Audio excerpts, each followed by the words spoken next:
그날도 서윤의 하루는 완벽했습니다. 오전 10시 긴자본사 42층 대표실. 한 사장님, 상하이 바이어가 3천만 달러 계약에 서명했습니다. 좋아요. 다음 주 베이징 출장 일정 잡아주세요. 이서윤, 아시아브릿지 대표. 작년 매출 800억 엔, 순이익 120억 엔. 창밖으로 도쿄 시내가 한눈에 들어왔습니다. 17년 전 편의점 알바를 하던 그 서윤은 이제 없었습니다. 오후 2시 중요한 미팅. 한 사장님, 저희 니케이 신문인데요. 인터뷰 좀. 죄송합니다. 사양하겠습니다. 하지만 한 사장님은 일본에서 가장 성공한 30대 여성 CEO인데 그래도 안 됩니다. 서윤은 단호했습니다. 16년 동안 한 번도 얼굴을 공개하지 않았습니다. 혹시라도 내 얼굴이 북한에 알려지면. 오후 6시 퇴근.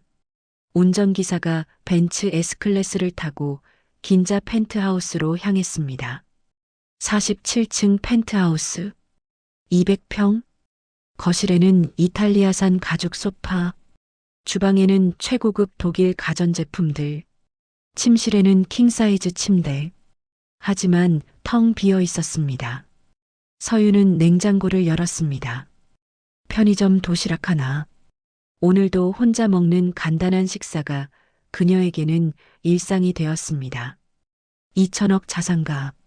하지만 친구가 없고 연인도 없습니다. 일본에서 16년을 살았지만 진짜 마음을 터놓을 사람이 없었습니다. 회사 직원들, 그들은 부하 직원일 뿐이었습니다. 거래처 사람들, 비즈니스 파트너일 뿐이었습니다. 도시락을 데워 먹으면서 창밖을 봤습니다. 도쿄타워가 반짝이고 있었습니다. 오빠는 지금 뭐 하고 있을까? 매일 밤 서윤은 오빠를 떠올렸습니다. 오빠는 결혼했을까? 아이는 있을까? 해경구소에서 승진은 했을까? 17년 동안 북한에 있는 가족과 연락할 방법이 없었습니다. 오빠는 잘 살고 있겠지. 내가 없으니까 오빠한테 걸림돌이 없어졌을 거야. 결혼도 하고 승진도 하고. 서윤은 그렇게 믿고 싶었습니다. 따르릉, 따르릉. 침대 옆 아이폰이 울렸습니다. 서윤은 잠에서 깼습니다. 새벽 1시. 누구지? 이 시간에? 발신자 표시 한국 번호. 여보세요? 서윤 씨. 최민석입니다. 그 이름을 듣는 순간 서윤의 심장이 내려앉았습니다. 최민석? 15년 전 서울에서 만났던 탈북자 지원 단체 활동가. 서윤이 일본으로 떠난 후 연락이 끊겼던 사람. 왜 갑자기? 민석 씨. 무슨 일이세요? 이 시간에. 서윤 씨, 죄송합니다. 전화드릴지 말지 며칠을 고민했어요. 하지만 알려드려야 할 것 같아서. 심장이 두근거렸습니다. 무슨 일인데요? 긴 침묵. 서윤 씨 오빠 이준혁 씨가 한 달 전에 돌아가셨다는 소식을 들었습니다. 세상이 멈췄습니다. 뭐라고요? 북한 개천 14호 정치범 수용소에서 폐결핵과 영양실조로. 아니에요. 그럴 리가 없어요. 서윤은 비명을 질렀습니다. 오빠는 과학자예요.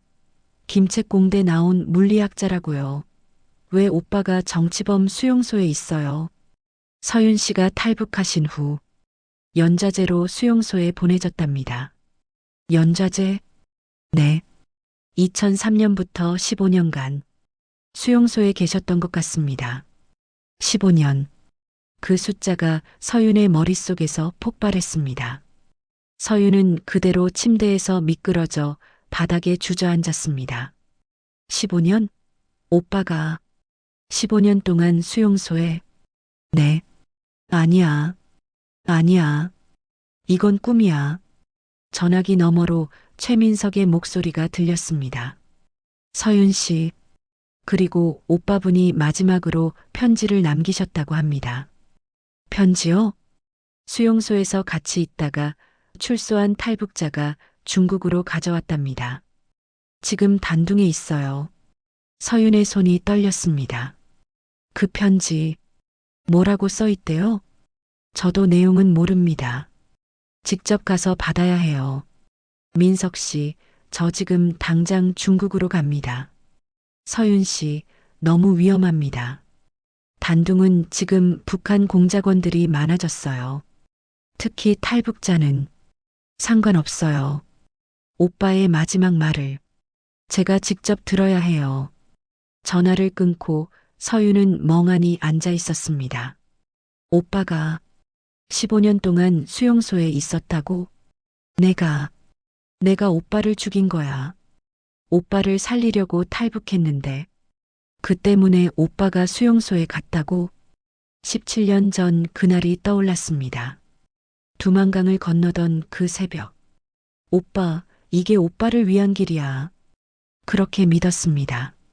하지만 전부 착각이었습니다. 자신이 강을 건너는 그 순간 오빠의 인생은 지옥으로 떨어졌습니다. 2001년 11월 평양. 24살 이서윤. 김일성 종합대학 외교학과 수석 졸업. 졸업식이 끝나고 집으로 돌아가는 길이었습니다. 집 앞에 오빠 이준혁이 어두운 얼굴로 서 있었습니다. 오빠 무슨 일 있어요? 서윤아, 우리 안으로 들어가자. 방문을 닫자마자 오빠가 말했습니다. 서윤아, 나 결혼 깨졌어. 네, 김철수 동무 딸하고. 응, 상대 집안에서 거절했어. 왜요? 김책공대 졸업에 해경구소에서 일하는 거면 이 나라에서 누구도 무시 못하잖아요. 오빠는 쓴웃음을 지었습니다. 이유가 동생이 너무 뛰어나서래. 나중에 시집 식구들이 동서한테 무시당할까봐 걱정된다고. 서윤은 할 말을 잃었습니다. 그리고 어제 당 간부가 나한테 그러더라. 이준혁 동무 동생이 워낙 잘나니까 앞으로 너는 동생 덕을 보던가 아니면 반대로 그늘에 가려지는 거 아니겠소? 라고. 오빠, 괜찮아. 내가 잘 되는 게 가문의 영광이지. 하지만 오빠의 눈빛은 슬펐습니다. 그날 밤 서윤은 잠을 이룰 수 없었습니다. 졸업 후 일주일이 지났습니다. 서윤은 외교부 제의를 거절했습니다. 이유는 오빠 때문이었습니다. 자신이 국가의 집중을 많이 받으면 받을수록 오빠가 더욱 그늘에 가려질 것이기 때문입니다. 지방으로 발령받고 싶습니다. 뭐라고? 김일성 종합대학 수석이 지방으로? 담당 간부가 어이없다는 표정을 지었습니다. 하지만 서윤의 이 선택이 화근이 되었습니다. 3일 후 보위부에서 연락이 왔습니다. 이서윤 동무 내일 오전 10시에 출두하시오. 평양 보위부 청사. 지하조사실. 이서윤 동무, 왜 외교부 제의를 거절했소? 조사관의 눈빛이 날카로웠습니다. 저는 지방에서 인민들을 위해 일하고 싶어서. 거짓말하지 마시오. 조사관이 책상을 내리쳤습니다. 당신 같은 인재가 외교부를 거절하는 건 있을 수 없는 일이요. 혹시 사상에 문제가 있는 거 아니오? 남조선 방송이라도 들은 거요? 아닙니다. 그럼 왜 거절했소? 솔직히 말하시오. 서윤은 진짜 이유를 말할 수 없었습니다. 오빠 때문에라고 하면 오빠까지 조사받을 것이기 때문입니다. 저는 건강이 좋지 않아서. 건강검진 결과를 보니 아무 이상 없던데? 3시간 동안 조사가 계속됐습니다. 그날 저녁 오빠가 창백한 얼굴로 찾아왔습니다. 서윤아, 나 보위부에 불려갔다. 뭐? 네가 외교부를 거절한 이유를 알고 싶다고 우리 집안 전체를 조사하기 시작했어. 서윤은 숨이 막혔습니다. 오빠 미안해요. 오빠의 목소리가 떨렸습니다. 보위부에서 그러더라. 이준혁 동무 동생이 사상에 문제가 있는 것 같소? 혹시 당신도 같은 생각을 가지고 있는 건 아니오? 그리고 나를 해경구소에서 빼겠다고 했어. 해경구소에서요? 응. 사상이 불순한 집안의 사람은 핵 기밀을 다룰 수 없다고. 서윤은 그 자리에 주저앉았습니다. 오빠, 내가 오빠 인생을 망쳤어. 아니야. 내 탓이 아니야. 하지만 오빠의 눈에는 절망이 가득했습니다. 3일 후 상황은 더 악화되었습니다. 이서윤 동무 당신을 사상검토 대상으로 지정합니다. 보위부에서 통보가 왔습니다. 사상검토, 그것은 정치범 수용소로 가는 첫 번째 단계였습니다. 2주 후에 다시 출두하시오. 그때까지 자아비판서를 작성해 오시오. 서윤은 공포에 질렸습니다. 이러다가 수용소에 가게 생겼어. 그날 밤 서윤은 결심했습니다. 탈북해야 해. 그게 유일한 방법이야. 만약 자신이 탈북하면 어떻게 될까? 서윤은 곰곰이 생각했습니다. 내가 실종되면 오빠는 동생이 어디 갔는지 모른다고 할 수 있어. 증거가 없으면 오빠를 처벌할 수 없어. 하지만 내가 여기 남아서 수용소에 가면 오빠도 반역자 가족으로 찍혀서 평생 감시당하며 살아야 해. 그리고 또 하나. 내가 사라지면 더 이상 오빠한테 짐이 안 돼. 오빠는 동생이 실종됐다고 신고하면 그만이야. 그 후로는 오빠 혼자 살면서 결혼도 하고 승진도 할 수 있어. 내가 없어야 오빠가 살 수 있어. 서윤은 자신을 설득했습니다. 오빠를 위해서 사라지는 거야. 내가 없어지면 오빠는 괜찮을 거야. 최악의 상황을 피하려면 탈북이 유일한 선택이었습니다. 하지만 탈북은 쉬운 일이 아니었습니다. 서윤은 조심스럽게 정보를 모았습니다. 대학 동기 중에 중국에 친척이 있다는 친구가 있었습니다. 혜진아, 혹시 중국 갈 방법 아니? 왜? 설마 너? 아니야. 그냥 물건 좀 빼돌리고 싶어서. 친구는 의심스러운 눈으로 봤지만 주소 하나를 적어줬습니다. 평성 장마당에 김순자라는 아주머니가 있어. 중국 물건 밀수하는 사람인데 조심해. 가짜 브로커도 많으니까. 며칠 후 서윤은 평성 장마당으로 갔습니다. 북적이는 장마당. 서윤은 조심스럽게 사람들을 살폈습니다. 저기, 혹시 중국에 갈 방법을 아시나요? 한 남자에게 물었습니다. 중국? 왜? 물건을 좀 빼돌리고 싶어서요. 남자는 서윤을 위아래로 훑어봤습니다. 돈은 있어? 네. 5,000달러요. 좋아. 내일 저녁 7시에 여기서 만나. 내가 데려다 줄게. 서윤은 안도의 한숨을 쉬었습니다. 하지만 다음 날 저녁 서윤이 약속 장소에 갔을 때 이서윤 동무, 보위부 요원 2명이 서윤을 둘러쌌습니다. 당신 탈북하려고 했지? 심장이 멎는 것 같았습니다. 그 남자가 보위부 프락치였어? 아닙니다. 저는 그냥 물건을. 거짓말하지 마. 어제 브로커한테 중국에 가고 싶다고 했잖아. 서윤은 온몸이 얼어붙었습니다. 끝났어. 이제 수용소야. 그때 누군가 소리쳤습니다. 불이야. 장마당의 불이야. 갑자기 장마당이 소란스러워졌습니다. 사람들이 뛰기 시작했습니다. 보위부 요원들이 잠시 한눈을 판 사이 서윤은 인파 속으로 뛰어들었습니다. 전력으로 달렸습니다. 골목으로 골목으로 10분쯤 달렸을까? 뒤를 돌아보니 아무도 없었습니다. 살았어. 하지만 이제 시간이 없었습니다. 보위부가 곧 집으로 들이닥칠 것입니다. 서윤은 필사적으로 김순자를 찾았습니다. 장마당 뒷골목, 작은 국수집. 김순자 아주머니. 계세요? 국수집 안에서 50살쯤 돼 보이는 아주머니가 나왔습니다. 누구요? 저. 박혜진이 소개해서 왔어요. 제발 도와주세요. 김순자는 서윤을 위아래로 훑어봤습니다. 들어와. 국수집 안. 김순자가 서윤을 마주봤습니다. 왜 탈북하려고? 보이부한테 쫓기고 있어요. 오늘 저녁에 잡힐 뻔했어요. 뭘 잘못했는데?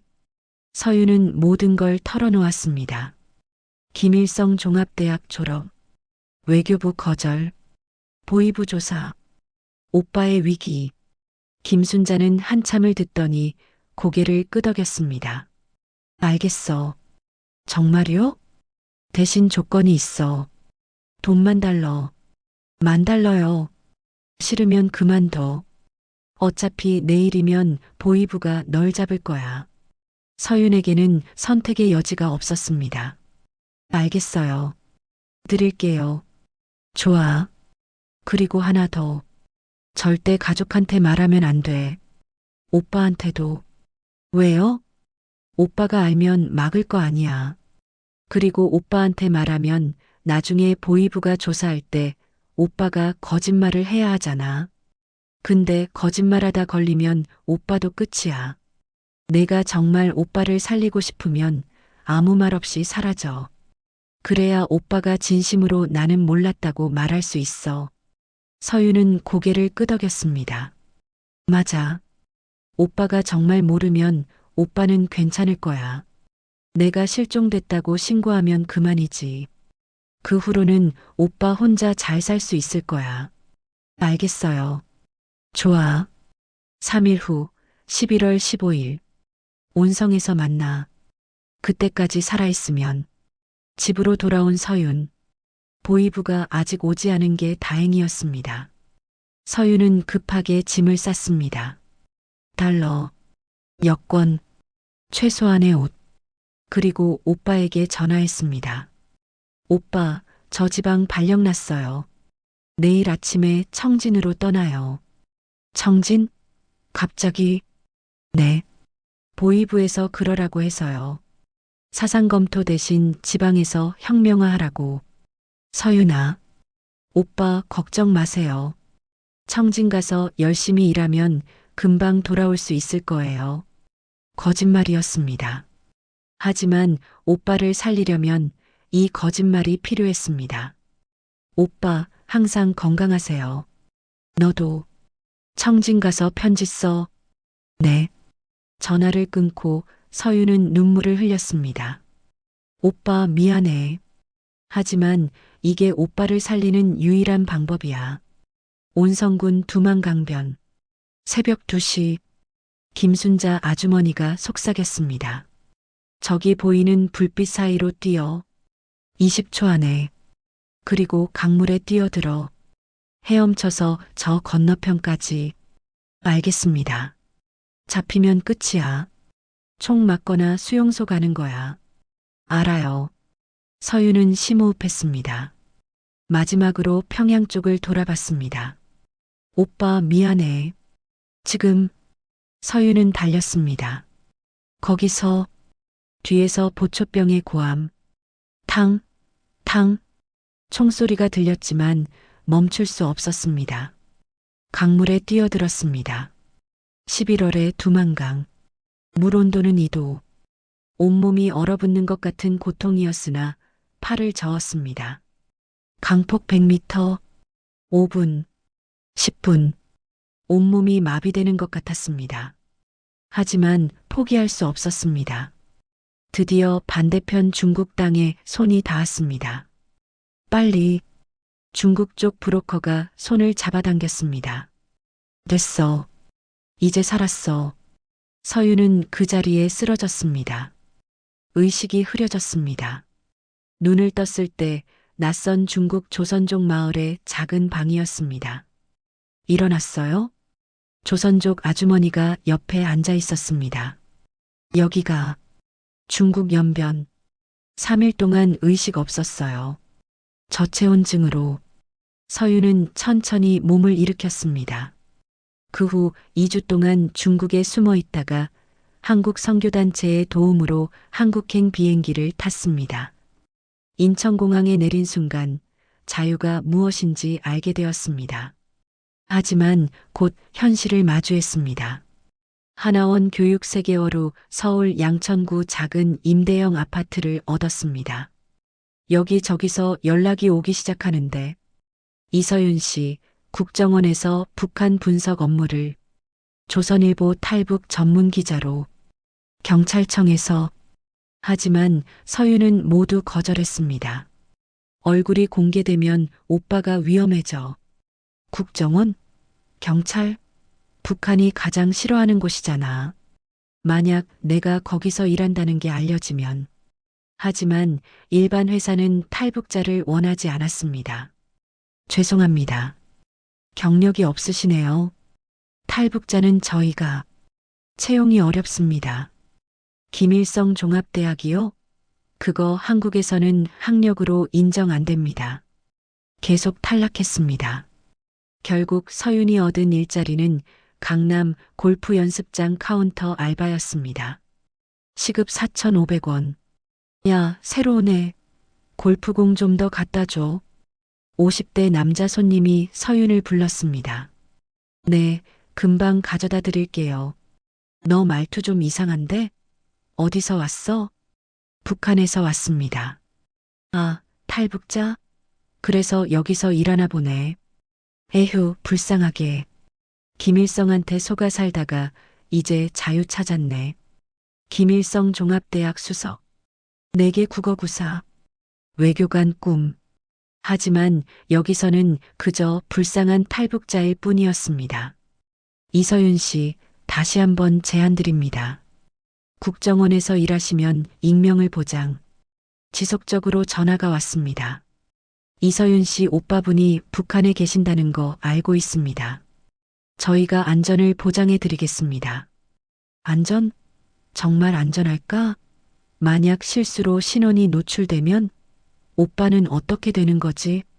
밤마다 공포가 엄습했습니다. 그렇게 1년이 지나갔지만 서윤은 한계에 다다랐습니다. 어느 날 서울역 서점에서 일본 경제 잡지를 봤습니다. 일본. 북한에 있을 때 일본 제품을 많이 봤습니다. 소니, 도시바, 혼다. 경제 강국이었습니다. 일본에 가면 아무도 나를 탈북자로 알아보지 못할 거야. 일본인들은 북한에 관심도 없어. 조용히 살 수 있을 거야. 2003년 3월 서윤은 학생 비자를 받아 도쿄행 비행기에 올랐습니다. 한국에서의 생활은 불안하고 힘들었습니다. 하지만 서윤은 몰랐습니다. 자신이 탈북한 바로 그날 오빠의 인생이 지옥으로 떨어졌다는 것을. 스미마생. 죄송합니다. 서윤은 편의점에서 물건을 사려다가 말이 통하지 않아 당황했습니다. 이거 주세요. 손가락으로 가리켰습니다. 난데스카? 뭐라고요? 점원이 뭐라고 하는데 알아듣지 못했습니다. 일본어를 한마디도 못했습니다. 첫 달은 정말 지옥이었습니다. 한국에서 가져온 500만 원, 일본 엔화로 50만 엔, 도쿄 신주쿠 외곽의 좁은 원룸, 월세 6만 엔, 관리비, 전기세, 가스비, 생활비까지 하면 한 달에 최소 12만 엔이 필요했습니다. 4개월이면 바닥입니다. 니혼고 와카로? 일본어 알아? 편의점 사장 스즈키상이 물었습니다. 60살쯤 된 남자였습니다. 스코시, 조금, 거짓말이었습니다. 거의 몰랐으니까요. 이요. 간바테. 뭐, 괜찮아. 열심히 해. 시급 900엔. 하루 6시간이면 한 달에 16만 엔. 원룸 월세 내고 나면 10만 엔. 그걸로 먹고 살아야 했습니다. 아타타메테 쿠다사이. 데워주세요. 손님이 뭐라고 하는데 알아듣지 못했습니다. 네. 아타타메테. 손님이 화를 냈습니다. 고멘나사이. 죄송합니다. 서윤은 매일 사과만 했습니다. 너 진짜 일본어 모르네. 왜 일본에 왔어? 손님들이 비웃었습니다. 여기서는 촉망받던 청년이 아니라 그저 아무것도 할 수 없는 한 명의 외국인 아르바이트생에 불과했습니다. 집에 돌아오면 밤 11시 휴일은 일주일에 한 번이었지만 서윤은 일본에 집중하기 시작했습니다. 도쿄 신주쿠의 가톨릭 교회에서 무료 일본어 학원을 운영한다는 정보를 들었습니다. 안녕하세요. 저는 이서윤입니다. 한국에서 왔어요. 환영합니다. 저는 강혜진입니다. 제1교포 2세예요. 강혜진 38세. 그녀는 도쿄에서 작은 무역회사를 운영하고 있었습니다. 봉사활동으로 일주일에 한 번 일본어를 가르치고 있었습니다. 서윤 씨는 왜 일본에 왔어요? 사업을 배우고 싶어서요. 거짓말이었습니다. 하지만 진짜 이유를 말할 수는 없었습니다. 서윤은 미친 듯이 공부했습니다. 일주일에 한 번 수업, 2시간씩. 하지만 그것만으로는 부족했습니다. 집에 돌아와 새벽 3시까지 일본어 교재를 달달 외우며 복습했습니다. 김일성 종합대학 수석의 머리는 단순한 재능이 아니라 치밀한 계획과 끝없는 노력이 만들어낸 탁월한 지성임을 여실히 보여주었습니다. 편의점에서 일할 때도 손님들이 하는 말 하나하나를 놓치지 않고 메모하며 학습에 활용했습니다. 일본어를 못 배우면 죽는 거야. 밥도 못 먹고 병원도 못 가. 절박함이 그녀를 움직였습니다. 2003년 7월, 일본어 수업이 끝난 후 강혜진이 서윤을 불렀습니다. 서윤 씨, 3개월 만에 일본어가 이 정도면 보통이 아니에요. 감사합니다. 선생님 덕분이에요. 그리고 서윤 씨 중국어도 한다면서요? 네. 대학에서 전공했어요. 강혜진의 눈이 반짝였습니다. 서윤 씨, 우리 회사에서 일해볼래요? 저희가 한국, 중국이랑 거래하거든요. 한국어, 중국어, 일본어 3개 국어하는 사람이 필요한데 편의점에서 일하기엔 너무 아까워요. 정말요? 월급 20만 엔. 편의점보다 많아요. 어때요? 서윤은 망설이지 않았습니다. 감사합니다. 열심히 하겠습니다. 2003년 8월 서윤은 강혜진의 무역회사 동양물산에 입사했습니다. 김일성 종합대학 수석의 능력이 드디어 빛을 발하기 시작했습니다. 처음에는 단순한 일이었습니다. 한국어 이메일 번역, 한국 바이어와 전화 통역, 서류 정리. 서윤 씨, 이 계약서 번역해줘요. 네. 하지만 서윤은 그냥 번역만 하지 않았습니다. 계약서 내용을 분석하기도 하고 무역 용어를 공부하면서 통관 절차도 조사했습니다. 6개월 후, 서윤 씨, 이번 한국 거래는 어떻게 생각해요? 강혜진이 물었습니다. 이 조건은 불리해요. 관세가 너무 높아요. 부산항 대신 인천항을 쓰면 비용을 15% 절감할 수 있어요.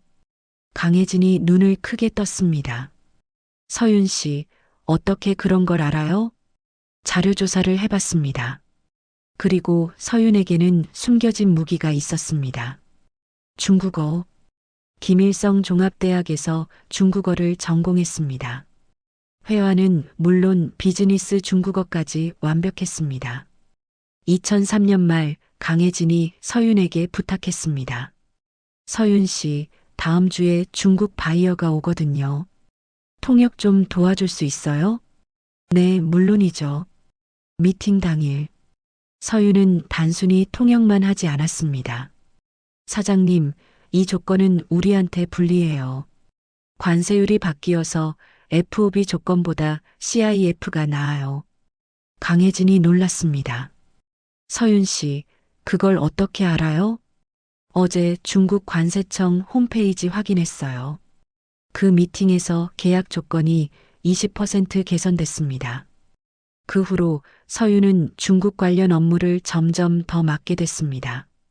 처음에는 통역, 그 다음은 서류 작성, 그 다음은 바이어 미팅 동서. 그리고 2004년 여름. 서윤 씨, 이제 중국 쪽은 서윤 씨가 담당해요. 새 바이어 개발도 맡아봐요. 정말요? 제가요? 응. 1년 동안 보니까 서윤 씨가 제일 잘 알아요. 중국어도 하고 시장도 공부하고 믿을게요. 서윤은 본격적으로 중국 시장을 공략하기 시작했습니다. 서윤이 개발한 중국 바이어 3곳. 계약 금액 5억엔. 서윤 씨 대단해요. 우리 회사 역대 최고 실적이에요. 강혜진이 감탄했습니다. 2006년 초 대표님 저 독립하고 싶습니다. 독립? 네. 제 회사를 차리고 싶어요. 중국과 일본을 연결하는 무역회사를. 강혜진은 잠시 침묵했습니다. 서윤 씨, 회사 차리는 게 쉬운 일이 아니에요. 자본금도 필요하고 인맥도 필요하고 알아요. 하지만 해보고 싶어요. 강혜진은 한참을 생각하더니 웃었습니다. 좋아요. 서윤 씨 능력이면 충분히 잘하실 거예요. 제가 초기 투자금 5천만 엔 대출해 드릴게요. 대신 지분 20% 주세요. 정말요? 감사합니다. 2006년 4월 서윤은 자신의 회사 아시아브릿지를 설립했습니다. 직원 3명, 신주쿠 외곽의 작은 사무실. 하지만 시작은 순탄하지 않았습니다. 한 사장님, 계약이 취소됐습니다. 왜? 상대방이 더 큰 회사로 갈아탔대요. 첫 3개월 매출 없었습니다. 직원들 월급을 주려면 자기 돈을 써야 했습니다. 이러다 망하는 거 아니야? 하지만 서윤은 포기하지 않았습니다. 북한에서 목숨 걸고 넘어온 거에 비하면 뭐든 할 수 있다 생각했습니다. 직접 중국으로 날아갔습니다. 상하이, 광저우, 선전. 저는 아시아브릿지의 한서윤입니다. 일본 시장에 진출하고 싶으시면 저희가 도와드리겠습니다. 발로 뛰었습니다. 하루에 10곳씩 방문했습니다. 그리고 3개월 만에 대형 계약을 따냈습니다. 한 사장님, 광저우 전자회사가 계약한대요. 1억엔. 정말. 그 후로 계약이 줄줄이 들어왔습니다. 첫 해 매출 8억엔. 둘째 해 매출 25억엔. 셋째 해 매출 60억엔. 넷째 해 매출 150억엔. 2008년 글로벌 금융위기로 많은 무역회사들이 큰 타격을 받았습니다. 하지만 서윤은 달랐습니다. 지금이 기회예요. 다른 회사들이 중국 시장에서 빠지고 있어요. 우리가 그 자리를 차지해야 해요. 서윤은 오히려 공격적으로 중국 투자를 늘렸습니다. 직원을 더 뽑고 사무실도 넓혔습니다. 그리고 2009년 다른 회사들이 회복할 때 아시아브릿지는 이미 시장을 장악하고 있었습니다.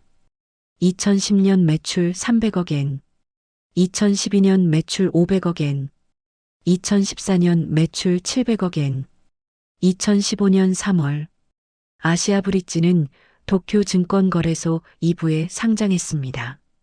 기업 가치 300억엔, 하나로 3,300억 원.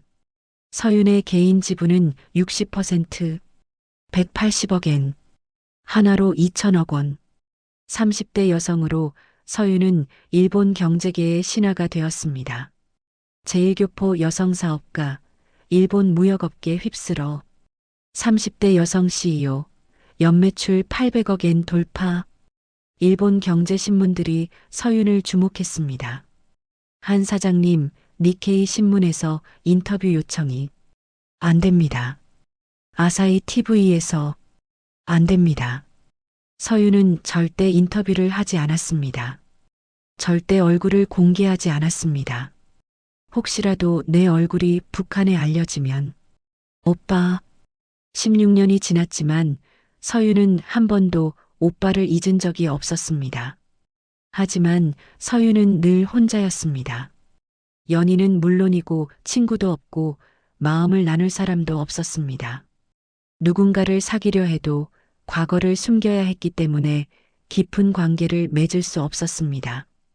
그렇게 가족과 오빠와는 17년째 연락을 끊고 있었습니다. 오빠는 지금 어떻게 지내고 있을까? 매일 밤 서윤은 공허함과 미안함으로 오빠를 떠올렸습니다. 오빠는 나 때문에 결혼도 못했을 거야. 나 때문에 출세도 못했을 거고. 하지만 적어도 살아는 있겠지. 내가 조용히 살면 오빠는 괜찮을 거야. 서윤은 그렇게 믿고 싶었습니다. 하지만 2018년 10월 14일 새벽 그 전화가 모든 것을 무너뜨렸습니다. 서윤은 다음날 바로 중국으로 날아갔습니다. 단둥, 압록강 너머로 북한 신의주가 보였습니다. 17년 만에 북한 땅을 봤습니다. 그곳에서 오빠가 15년을 고통받았다는 것을 생각하니 가슴이 찢어졌습니다. 서윤 씨, 최민석이 작은 여관에서 서윤을 기다리고 있었습니다. 머리가 많이 새어 있었습니다. 15년 전에는 30대 초반의 젊은 활동가였는데 이제는 중년이 되어 있었습니다. 민석 씨, 오랜만입니다. 15년 만이네요. 오빠의 편지는? 최민석은 낡은 봉투를 꺼냈습니다. 봉투는 누렇게 바랬고 여기저기 접힌 자국이 있었습니다. 이게 오빠분이 수용소에서 몰래 쓴 편지입니다. 그리고 일기장도 함께 있어요. 서윤은 떨리는 손으로 봉투를 열었습니다. 편지지는 누렇게 변색되어 있었고 글씨는 흔들리고 있었습니다. 서윤아, 내가 이 편지를 읽고 있다면 나는 아마 이 세상에 없을 것이다. 먼저 미안하다고 말하고 싶다. 나는 너를 원망한 적이 있었다. 왜 탈북했냐고, 왜 나한테 말도 없이 갔냐고. 수용소 용광로 앞에 서 있을 때, 배가 고파서 쓰러질 것 같을 때, 너를 원망했다. 하지만 서윤아, 이제는 이해한다. 내가 왜 북한을 떠났는지, 내가 보위부 조사를 받고 있었다는 걸 나중에 알았다. 만약 내가 그때 잡혔으면 나도 같이 끌려갔을 것이다. 내가 사라졌기 때문에 다행히 나만 수용소에 온 거니 어떻게 보면 내가 너를 살린 거야. 서윤아, 너 때문에 내가 수용소에 갔다는 걸 알고 있을 것이다. 하지만 내 탓이 아니다. 내가 아니라 이 나라가 잘못된 거다. 가족이 탈북했다고 아무 죄 없는 사람을 수용소에 보내는 이 나라가 잘못된 거다. 서윤아, 나는 내가 남조선에 있다는 소식을 들었다. 그리고 일본에서 성공했다는 소식도 들었다. 여기도 사람 사는 곳이다 보니 지옥이지만 정보는 오고 가더라. 서윤아, 내가 잘 살고 있다니 다행이다. 나는 그것만으로도 행복하다. 하지만 서윤아, 한 가지 부탁이 있다. 나처럼 억울하게 수용소에 갇히는 사람들이 너무 많다. 탈북하다가 잡혀서 끌려가는 사람들, 중국에서 팔려다니는 여자들, 굶주림에 지쳐 죽어가는 아이들. 서윤아, 내가 할 수 있다면 그 사람들을 도와줬으면 좋겠다. 더 이상 나 같은 사람이 생기지 않도록 내가 도와줄 수 있는 사람이 있다면 제발 외면하지 마. 그게 오빠의 마지막 부탁이야. 내가 잘 살고 있다는 걸 알아서 기쁘다. 언젠가 자유로운 곳에서 다시 만나자. 오빠 준혁. 서윤의 눈에서 눈물이 쏟아졌습니다. 울음이 터져 나왔습니다. 최민석이 또 다른 노트를 꺼냈습니다. 표지는 찢어져 있었고 종이는 습기에 젖어 구겨져 있었습니다. 이게 오빠분이 수용소에서 몰래 쓴 일기입니다. 아주 작은 글씨로 썼더라고요. 들킬까봐. 서윤은 노트를 펼쳤습니다. 2003년 1월 5일. 오늘 보위부에 불려갔다. 서윤이가 사라졌다고 한다. 혹시 탈북한 거 아니냐고. 거짓말이라고 했다. 서윤이가 그럴 리 없다고. 하지만 그들은 나를 때렸다. 내 동생이 반역자다. 너도 공범이지? 모른다고 소리쳤다. 하지만 소용없었다. 2003년 1월 20일, 2주 동안 조사를 받았다. 매일 밤 신문. 잠을 재우지 않았다. 오늘 마지막 신문에서 조사관이 사진을 보여줬다. 서윤이가 두만강을 건너는 사진이라고 했다. 진짜인지 모르겠다. 하지만 서윤이가 탈북한 건 확실한 것 같다. 서윤아, 왜 나한테 말을 안 했니? 2003년 2월 10일. 오늘 선고를 받았다. 14호 정치범 수용소. 15년형. 재판도 없었고 변호사도 없었다. 반역자라는 말만 들었다. 서윤은 더 이상 읽을 수 없었습니다. 으아. 비명이 새어나왔습니다. 2003년 3월 1일. 오늘 14호 수용소에 도착했다. 여기는 지옥이다. 철조망으로 둘러싸인 산속. 막사는 나무 판자로 지은 건물. 창문도 없다. 100명이 한 막사에 잔다. 담요 하나씩. 바닥은 흙. 내일부터 노동이 시작된다고 한다. 2003년 4월 15일. 하루 12시간 강제 노동. 나는 전선 공장에 배치됐다. 용광로 앞에서 녹은 구리를 다루는 일. 더위가 지옥 같다. 50도가 넘는다. 먹는 건 하루에 옥수수 죽 한 그릇. 손바닥만 한 양. 배가 고파서 미칠 것 같다. 2003년 7월 20일. 오늘 내 옆에서 일하던 죄수가 죽었다. 용광로 앞에서 쓰러졌다. 더위에 지쳐서 간수들이 시체를 끌고 갔다. 아무도 울지 않았다. 여기서는 사람이 죽는 게 일상이다. 2004년 1월 1일. 새해가 됐다. 1년이 지났다. 아직 14년 남았다. 너무 길다. 서윤아, 너 지금 어디 있니? 잘 살고 있니? 2005년 7월 20일. 오늘 처음으로 서윤이를 원망했다. 용광로 앞에서 12시간 일했다. 더위에 쓰러질 것 같았다. 옆에서 또 한 명이 죽었다. 서윤아, 내가 나를 이렇게 만들었어. 왜 나한테? 으악. 비명이 터져 나왔습니다. 오빠, 오빠, 미안해. 내가 오빠를 죽인 거야. 최민석이 서윤을 붙잡았습니다. 서윤 씨, 진정하세요. 하지만 서윤은 멈출 수 없었습니다. 한참을 울고 나서 서윤은 다시 일기를 펼쳤습니다. 2010년 3월 1일. 7년이 지났다. 아직 8년이 남았다. 하지만 이상한 일이 생겼다. 며칠 전 한간수가 일본에서 성공한 사업가가 있는데 서윤이 너 같다고 했다. 나는 울었다. 내가 잘 살고 있다니. 다행이다. 이제 나는 너를 원망하지 않기로 했다. 내가 북한을 떠난 건 옳은 선택이었다. 나도 내 입장이었다면 떠났을 거다. 2015년 12월 25일. 12년이 지났다. 내 몸은 망가졌고 왼팔은 사고로 제대로 움직이지 않는다. 하지만 아직 살아있다. 왜냐하면 서윤아, 조금만 기다려라. 내가 나가면 너를 만나러 가겠다. 2018년 8월 10일. 15년형이 끝났다. 내일 석방된다. 하지만 집도 없고 가족도 없고 직장도 없고 그리도 갈 곳이 있다. 서윤아, 내가 간다. 조금만 기다려라. 서윤아, 한 가지만 기억해줘. 수용소에서 15년 동안 나처럼 억울하게 끌려온 사람들을 많이 봤다.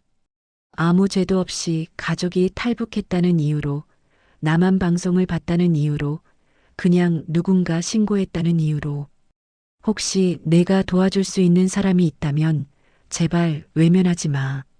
나 같은 사람이 더 이상 생기지 않도록. 일기는 거기서 끝났습니다. 서윤 씨. 그리고 더 안타까운 사실이 있습니다. 최민석이 또 다른 서류를 꺼냈습니다. 오빠분이 두만강을 건너려다가 국경 경비대가 발포총에 맞았다고 하는데 아직 시신은 발견되지 않았습니다. 그럼 혹시 가능성은 거의 없습니다. 9월의 두만강 물살은 매우 세고 총에 맞았다면 서윤은 그 자리에 주저앉았습니다. 오빠가 죽은 건 내 탓이야. 내가 오빠를 수용소에 보냈네. 내가 있어서 오빠가 죽은 거야. 서윤은 숨을 쉴 수가 없었습니다. 서윤은 도쿄로 돌아왔습니다.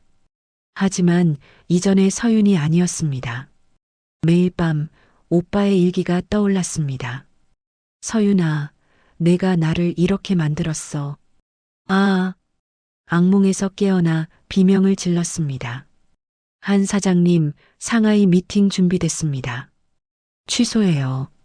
네, 3천만 달러 계약인데요. 그냥 취소해요. 서윤은 회사 일이 손에 잡히지 않았습니다. 매출이 떨어지기 시작했습니다. 직원들이 걱정했습니다.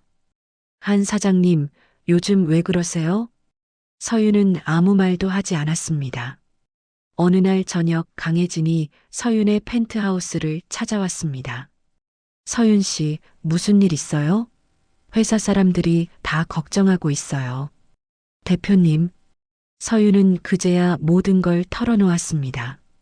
오빠가 수용소에서 15년을 보냈다는 것, 탈북하다 총에 맞아 죽었다는 것, 그리고 그게 다 자기 때문이라는 것.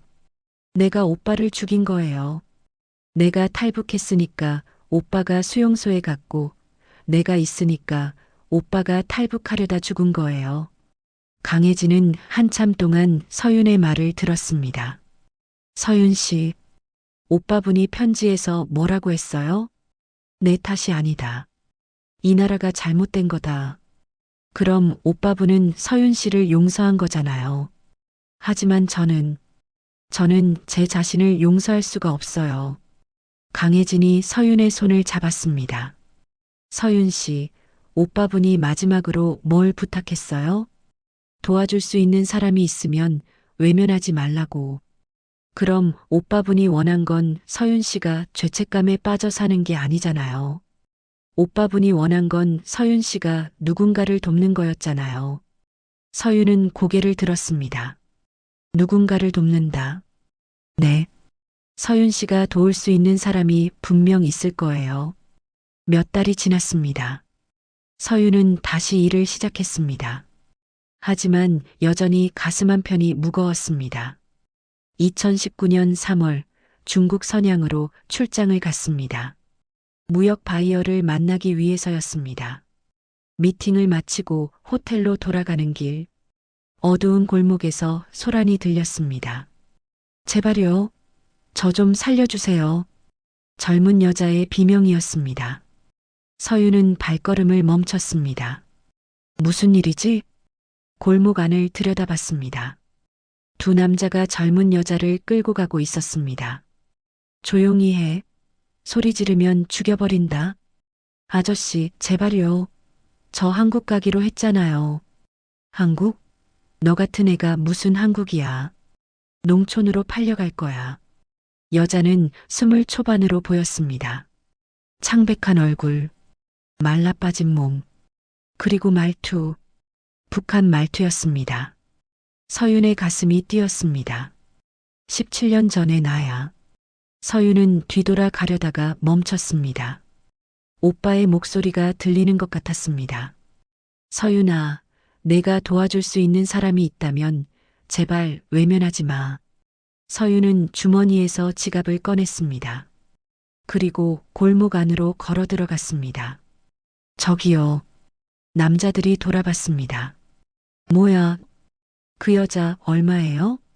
남자들이 서윤을 위아래로 훑어봤습니다.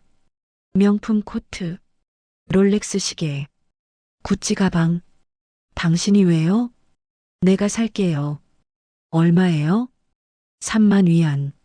하나로 약 500만 원. 여기 5만 위안 줄게요. 대신 이 여자 서류도 다 주세요. 그리고 다시는 이 여자한테 연락하지 마세요.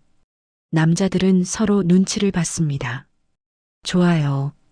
여자의 이름은 박민지. 22살. 함경북도 청진 출신. 3개월 전 두만강을 건넜습니다. 감사합니다. 정말 감사합니다. 민지는 울면서 서윤에게 절을 했습니다. 괜찮아. 이제 안전해. 서윤은 민지를 호텔로 데려갔습니다. 뜨거운 물로 샤워를 시키고 새 옷을 사주고 밥을 먹였습니다. 민지는 3개월 만에 제대로 된 밥을 먹었습니다. 언니, 왜 저를 도와주세요? 서윤은 잠시 말을 잇지 못했습니다. 나도 북에서 왔어. 네. 17년 전에 두만강 건넜어. 너처럼. 민지의 눈이 커졌습니다. 그날 밤 민지는 자신의 이야기를 했습니다. 아버지가 장마당에서 중국 물건 팔다가 보위부에 잡혀갔어요. 수용소에서 3년 만에 돌아가셨어요. 어머니는 그 충격으로 몸이 안 좋아지셨고요. 동생은 꽃제비가 됐어요. 꽃제비. 저는 어머니 약값이랑 동생 밥값을 벌려고 브로커한테 속아서 중국으로 왔어요. 한국 가게 해준다고 했는데 팔려다니기만 했어요. 민지는 눈물을 흘렸습니다. 3개월 동안 3번이나 팔렸어요. 농촌으로 식당으로. 매번 도망쳤는데 또 잡혀서. 서윤은 민지의 손을 잡았습니다. 이제 괜찮아. 내가 한국까지 보내줄게. 정말요? 응. 서윤은 믿을 수 있는 브로커를 통해 민지를 한국으로 보냈습니다. 비용은 서윤이 부담했습니다. 브로커 비용, 태국 경유 비용 기타 총 2천만 원. 2019년 5월 민지는 무사히 한국에 도착했습니다. 언니, 저 한국 왔어요. 지난주에 하나원 교육도 끝났어요. 전화기 너머로 민지의 목소리가 들렸습니다. 잘했어. 고생했어. 언니, 정말 감사해요. 제가 이 은혜를 어떻게 갚아야. 갚을 필요 없어. 대신 서윤은 잠시 생각했습니다. 한국에서 열심히 살아. 그게 나한테 갚는 거야. 민지는 서울에서 새 삶을 시작했습니다. 하지만 쉽지 않았습니다. 언니, 저 직장 구하기가 너무 힘들어요. 직장을 구해야 4대 보험을 들어주는데 북한에서 왔다고 하면 다들 안 뽑아요. 그래. 말투도 이상하다고 하고 경력도 없다고 하고. 서윤은 생각했습니다. 17년 전에 나도 그랬어. 일본에서 일본어 못한다고 편의점에서도 쫓겨났지. 민지야. 네. 너 일본 올래? 일본요? 응. 우리 회사에서 일해봐. 내가 가르쳐 줄게. 민지가 일본에 왔습니다. 서윤은 민지를 자기 회사 아시아브릿지에 취직시켰습니다. 물론 처음에는 쉽지 않았습니다. 이게 뭐야? 서류가 엉망이잖아. 일본인 직원이 민지에게 소리쳤습니다. 민지는 일본어도 못하고 컴퓨터도 못하고 무역 용어도 몰랐습니다. 매일 실수투성이었습니다. 하지만 서윤은 민지를 포기하지 않았습니다. 퇴근 후 매일 2시간씩 민지를 가르쳤습니다. 민지야, 이건 선화증권이야. 배로 물건 보낼 때 필요한 서류야. 네, 언니. 이건 신용장. LC라고도 해. 돈 받을 때 필요한 거야. 네.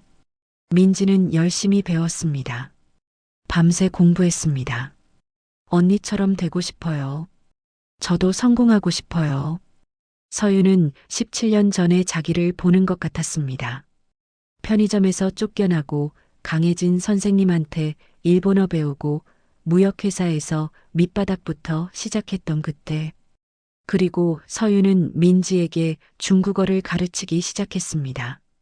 민지야, 너 중국에 있었으니까 기초는 있잖아. 이제 제대로 배워봐. 네. 민지는 중국어에 재능이 있었습니다. 6개월 만에 비즈니스 중국어가 가능해졌습니다. 니하오, 워스 아시아브릿지 더 민지.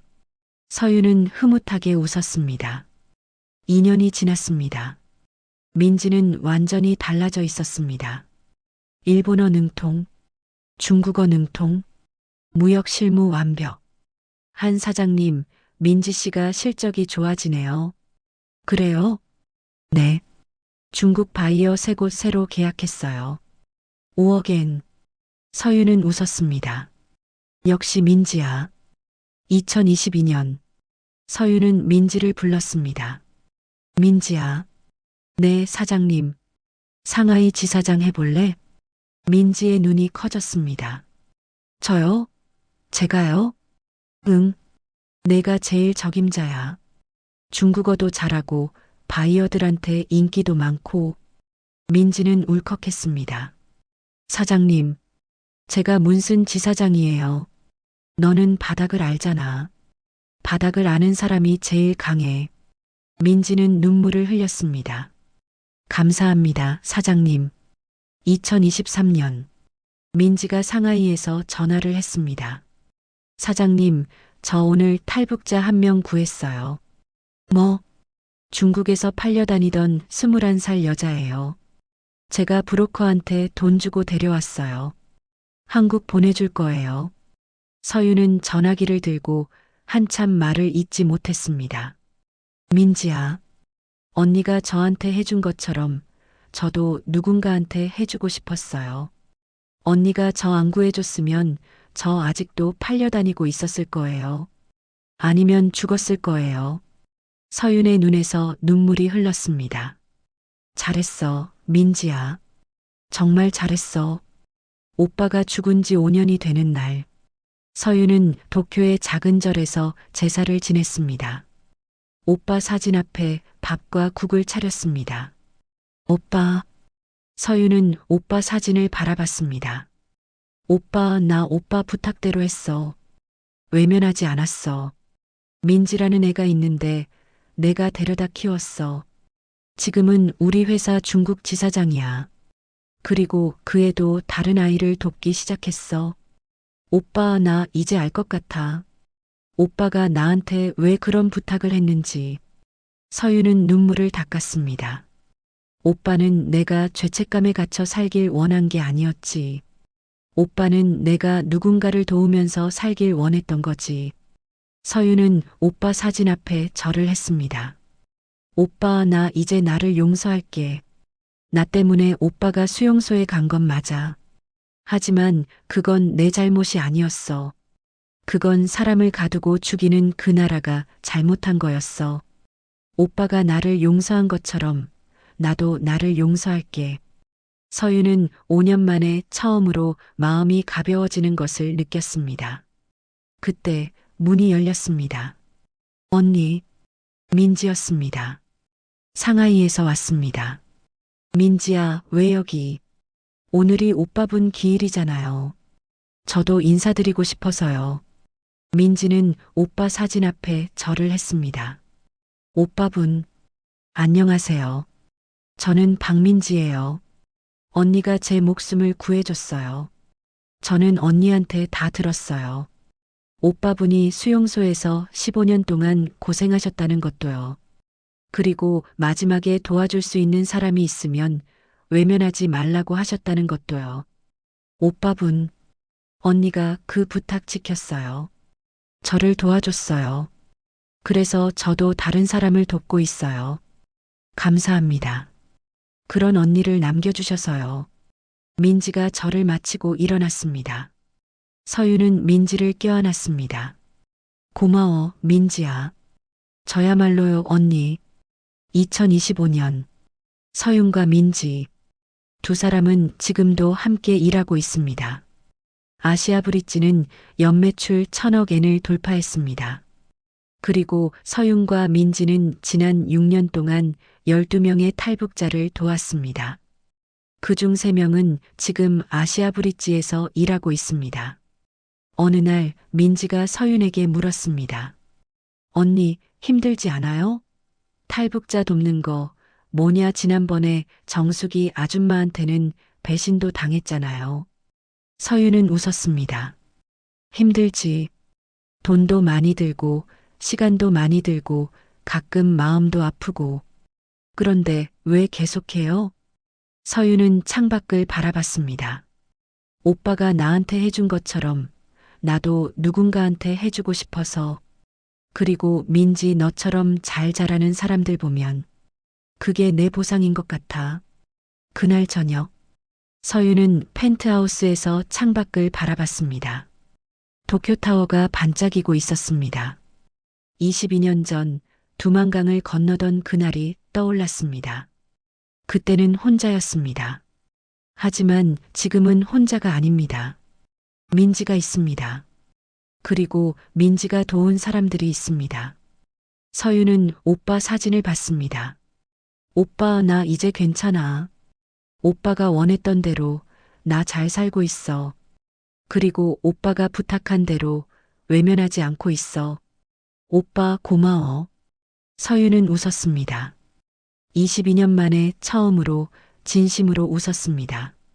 영상이 마음에 드셨다면 구독과 좋아요 부탁드립니다. 댓글로 여러분의 이야기도 들려주세요. 행복하세요.